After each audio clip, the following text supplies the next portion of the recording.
పహల్గాం సంఘటన జరిగిన అదే ప్లేస్ లో మీరు కరెక్ట్ గా వారం 10 రోజుల ముందు ఉన్నారు కదా? అసలు మీకు ఎక్కడైనా అక్కడ అలాంటి ఆనవాళ్ళు కనిపించేది? కానీ చెట్లు అది న్యూ ఏమిటది ఆస్ట్రేలియానా స్విట్జర్లాండ్ మినీ స్విట్జర్లాండ్ అంటారు దాన్ని. ఆ వాతావరణం ఉంది అక్కడ, ఆ వాతావరణం ఉంది. మేము ఇక్కడ కూర్చుని పోయాం క్యాంటీన్ దగ్గర. కానీ అట్లా దూరంగా మా పిల్లలు వెళ్ళారు. ఆ పిల్లలు వెళ్ళిన చోట చాలా పెద్ద పెద్ద చెట్లు. అదంతా అయిపోయింది. సరే అయిపోయి మేము 3 o'clock అరౌండ్ 3 o'clock మేము స్టార్ట్ అయ్యాం కిందకి దిగడానికి. మేము దిగుతుంటే అక్క నేను పక్క గుర్రాలకు వచ్చాయి. మా గుర్రాలు పక్క నడుస్తున్నాయి. ఒక కుర్రాళ్ళు ఇద్దరు ఎవరో ఎట్ అబౌట్ 15 to 20 years ఉంటాయేమో. వాళ్ళిద్దరూ చాలా దూరంగా పైన ఎక్కడో ఉన్నారు. ఇదేమిటి 3-4 అవుతోంది, వీళ్ళు ఇంకా ఇక్కడే ఉన్నారు, ఇంకొంచెం చీకటి పడుతుంది, ఇంకో గంట అయితే చీకటి పడిపోతుంది, ఒకవేళ వాళ్ళు దిగాలంటే ఇబ్బంది పడిపోతారేమో, అయ్యో వాళ్ళు చూసుకుంటున్నారో లేదో అమ్మ టైము అంది అక్క. అంటే అవును, అసలు ఎవరైనా, నేను ఇలాగే అన్నా అమ్మ, అసలు ఎవరైనా మనుషులు అక్కడ దుండగులు లాంటి వాళ్ళు ఎవరైనా ఉన్నా కూడా మనకి బయటికి తెలిసే విషయమే లేదే. అసలు అంత క్లమ్జీగా ఉన్నాయి చెట్లు, దగ్గరగా చాలా దట్టంగా ఉన్నాయి ఆ ప్లేస్ లో. మరి అట్లా ఎందుకు పెరిగాయో మరి గాడ్ నోస్, మనకు తెలియదు. అంటే అది అంటే కానీ ఆ వాతావరణంలో ఎక్కడ మీకు మీరు అది ఒక పర్యాటక ప్రాంతంలో అనిపించింది తప్ప? కోఆపరేటివ్ అమ్మా. అసలు తీసుకెళ్లే గుర్రాలు వాళ్ళు కానీ, అక్కడ కూర్చోపెట్టి క్యాంటీన్ లో టిఫిన్ అడిగేవాడు కానీ, అసలు అక్కడ అట్లాంటి వాతావరణమే లేదు. ఇదే బల్ల దగ్గర ఎక్కడైతే మీరు కాల్పు జరిగిందని చెప్పారు, సేమ్ ప్లేస్ లో 5 hours ఉన్నాం మేము. ఇప్పుడు మనకి విశాఖపట్నం వాళ్ళు బాత్రూమ్స్ కి వెళ్ళి మేము వెనకాల నుంచి తప్పించుకొచ్చేసామని చెప్తున్నారు చూడండి. అక్కడికి మా బావగారు వెళ్ళారు వాష్రూమ్ కోసం. వెళ్తే అంత దూరం ఎందుకు వెళ్ళారు మీరు, మమ్మల్ని వదిలేసని మా అక్క చాలా గొడవ పడింది. అంటే పిల్లలందరూ ఎటో వెళ్ళిపోయారు కదా, వాళ్ళు వస్తారు కదా 3:30కి వచ్చేదాపు నేను చూసుకుంటూ వస్తున్నాను, అక్కడంతా చూసుకుంటూ వస్తున్నాను, అంతా చాలా బాగుంది గ్రీనరీ. నిజంగా మినీ స్విట్జర్లాండ్ వెళ్తే ఇలా ఉంటుంది అనమాట, మనకి తెలియదు కదా అనుకుంటూ మా బావగారు. ఆ రోజు న్యూస్ తెలిసిన తర్వాత అయితే అలా అతుక్కుపోయాం అందరం. ఏంటిది, ఎందుకంటే అప్పుడే మేము ఫోటోలు చూసాం అవన్నీ కూడా.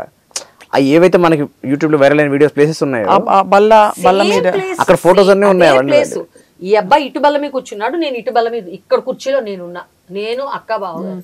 మీరు కూడా అంటే ఆ వాష్రూమ్స్ అవి అక్కడ తప్పించుకుని వచ్చేసామని చెప్పిన వాళ్ళు అక్కడికి బావగారు వెళ్ళారు, మేము వెళ్ళాలి. మేము ఇక్కడ క్యాంటీన్ దగ్గర క్యాంటీన్ దగ్గర ఫోటోస్ చాలా ఉన్నాయి. కానీ ఎంత అది టైం కాలమహిమ అంటారు కదా, భగవంతుడి దయ ఆయుర్దాయం ఉంది, ఇంకాను బతికాం అంతే, అంతకు మించి ఏం లేదు. ఈ రోజు ఆ సంఘటన నుంచి ఎంత పెద్ద ఒక యుద్ధం మొదలైంది దేశాల మధ్య. ప్రపంచం అంతా చూడండి అల్లకల్లోలం అయిపోతుంది నిజంగా.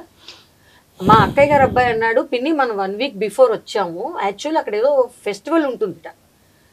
అంటే మేము వెళ్ళిన దానికన్నా ఇంకో 1 week అయితే ఇంకా మంచు కూడా పడడము ఇవన్నీ కూడా ఉంటాయట. అప్పుడు వాళ్ళు కరెక్ట్ టైం వాళ్ళు టార్గెట్ చేసి పెట్టుకున్నారమ్మా.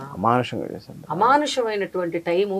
మనుషులు హిందూస్ ఎక్కడ మనకి ఎప్పుడు దొరుకుతారని వాళ్ళు టార్గెట్ చేశారు. వీడు అన్నాడు 1 week అయ్యి ఉంటే మనం ఆ ఫెస్టివల్ చూసేవాళ్ళం పిన్ని అన్నాడు. పోనీలేరా కానీలే, మనకి ఎంత ప్రాప్తం అంతే నాన్న, మనం ఎందుకు అట్లా అంతే. కానీ ఇది మాత్రం చాలా రిస్క్ రా, ఇట్లాంటి రిస్క్ ఇంకెక్కడికైనా వెళ్ళినప్పుడు చెయ్యకు.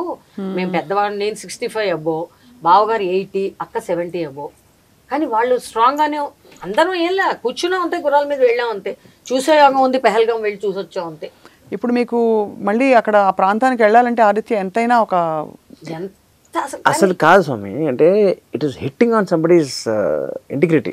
అదే ఇది మన అనుకున్న దానికి చూడండి ఎన్నేళ్ళు వెనకబడిపోయాం మళ్ళీ మనం దెబ్బకి. నేను కాశ్మీర్ వెళ్ళాను లాస్ట్ టైం, బైక్ అడిగి వెళ్ళాను అనమాట, ఫ్రెండ్స్తో వెళ్ళాను. మళ్ళీ ఎవరన్నా మనం కాశ్మీర్ వెళ్తే ఎంతకాలం పడుతుంది, ఎంత దెబ్బ. అసలు అందరూ ప్రయాణాలు క్యాన్సిల్ చేసుకోవడమే కాకుండా ఒక భయంలో కదా. అరే మన దేశంలో ఉన్న ప్రదేశానికి మనం వెళ్ళడానికి మళ్ళీ ఇప్పుడు ఎంత నార్మల్ చేంజ్ ఉంది. ఎన్ని లక్షల మంది, కోట్ల మంది వెళ్ళారు అక్కడికి, ఆ ప్లేస్కి వెళ్తున్నారు, ప్రశాంతంగా వెళ్ళి వస్తున్నాం అనుకున్నా. ఇప్పుడు 26/11 తర్వాత మనకి ఇంత స్థాయిలో జరిగిన అటాక్ లేదు కదా అక్కడ. మేము వెళ్ళిన రోజు మినిమం 5000 పీపుల్ ఉన్నారండి అక్కడ. మేము వెళ్ళిన రోజు జస్ట్ బిఫోర్ 1 week కరెక్ట్గా అంతే మేము అక్కడికి వెళ్ళింది. టైం అలా వచ్చింది. మీరైతే అంటే మీకు ఆ సమయం కాలం కలిసి రావడం వల్ల సురక్షితంగా తిరిగి వచ్చారు. ఇప్పుడు ఆ ఫోటోలు చూసి బహుశా ఒళ్ళు గగురు పొడిచేలాంటి అక్కడ చెప్తున్న షాక్. నేను బయట నుంచి వస్తున్నాను అనమాట, రావడం ఏంటి ఎప్పుడు అంత అతుక్కుపోయి చూడరు, ఏంటి ఇంటిల్లి పాది కూర్చుని చూస్తున్నారు. ఏమైపోయిందంటే మేము లాస్ట్ వీక్ వెళ్ళొచ్చాం కదా, ఒక 10 days బ్యాక్, అదే ప్లేస్ అదే చూపిస్తున్నారు, అక్కడ కూర్చున్నాం, అక్కడే తిరిగాం, అక్కడే ఫోటోలు చెప్తున్నారు. అసలు చాలా చాలా కదిలిపోయింది. బయట నుంచి అసలు ఎలా చొరబడి వచ్చారు? వాళ్ళు ఎక్కడ బయట నుంచి రాలేదు, ప్రీ ప్లాన్డ్. వాడికి ఫెస్టివల్ ఉంటుంది, ఇంత జనం వస్తారు, ఇవన్నీ వాళ్ళకి తెలుసు కదా, అక్కడ ఇట్స్ అండ్ బట్స్ అంతా వాళ్ళకి తెలుసు. సో వాళ్ళు బాగా పక్కా ప్లాన్గా చేసిన విషయం ఇది. అది ఇప్పుడు ఎవరు కనిపెట్టగలుగుతారు? ఇంటెలిజెన్స్ వాళ్ళు కనిపెట్టలేదు, వీళ్ళు కనిపెట్టలేదు, వాళ్ళు కనిపెట్టలేదు అని మనం అనడానికి లేదు. ఎందుకంటే అది కనిపెట్టేలా లేదు ఆ ప్లేసు. ఎంతమంది హుషారుగా, ఎంత ఆనందంగా, పిల్లలు పెద్దలు చలాకీగా ఎగురుకుంటూ, ఈ కార్పెట్లు అమ్మే వాళ్ళైనా ఇంకోళ్ళైనా బిజినెస్ పరంగా వాళ్ళంతమంది ఉన్నారు అక్కడ. అందులో ఎంత దూరం వెళ్తే మీకు మామూలు రోడ్ వస్తుంది అంటే మనుషులు ఇంకా అబ్బే 2.5 hours మళ్ళీ కింద దిగా తెలిసిందే. సో అది చూసుకునే వెళ్ళారు. అది తప్పించుకోవడానికి కూడా వీలున్న ప్రదేశం కాదు కదా అసలు.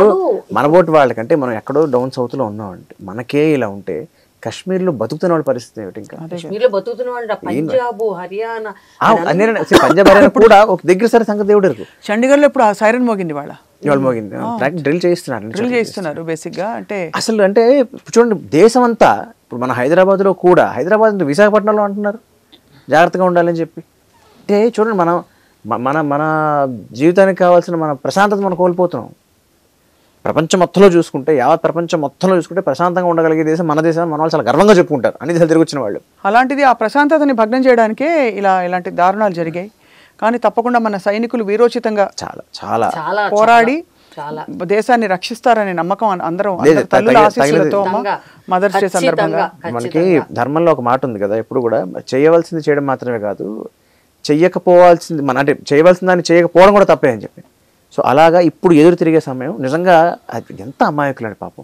అంటే కుటుంబం ముందర ఇంటికి యజమానిని పట్టుకుని కావాలని ఆడవాళ్ళ ముందర పిల్లల ముందర కావాలని టార్గెట్ చేసి అలా వాళ్ళ ముందర అలా ఇప్పుడు యుద్ధంలో పోని సైనికులు చేస్తున్నారంటే వాళ్ళ జీవితం అదిగా అనుకున్నారు. అదే చాలా గొప్ప త్యాగం అనుకుంటాం మనం. ఏ సంబంధం లేకుండా వచ్చిన వాళ్ళని దెబ్బ కొట్టి కుటుంబాలని తీసేసి వాళ్ళ ఫైనాన్షియల్గాను ఎమోషనల్గా వాళ్ళని అంత అంత అంత హార్డ్ హిట్టింగ్గా వాళ్ళని అలా చేయడం అనేది వాళ్ళకి ఎంత దుర్మార్గం ఆలోచించడం. అంతే కదా. అసలు నాకు అదే అనిపిస్తుంది, మనకే ఇలా ఉంది, నార్త్లో ఉన్న వాళ్ళకి ఎలా ఉంటుంది, కాశ్మీర్లో బతికే వాళ్ళ పరిస్థితి ఎలా ఉంటుంది అసలు? వాళ్ళు ఎంత బిక్కు అని ఉంటారు. అంటే ఎవరిని నమ్మాలో ఎదురుకుండా కనిపించే వాళ్ళని ఎవరిని నమ్మాలి అర్థం కాదు. కాశ్మీర్లో 2 days ఉన్నాం మేము. అదే అందరూ ఇంకా అంటే ఈసారి టూర్లని ఇంకా మొత్తం క్యాన్సిల్డ్ ఆగిపోయాయి. మళ్ళీ ఎప్పటికీ నార్మల్ అవుతుందో చెప్పలేము. కానీ అన్నిటికీ ఒక కాలం వస్తుంది, మంచి సమయం వస్తుంది. ఈ కష్టం తప్పకుండా కష్టం నుంచి తేరుకుంటామని చెప్పి మనం ఆశిద్దాం. ఆదిత్య స్వామి అమ్మ నమస్కారం. Thank you so much.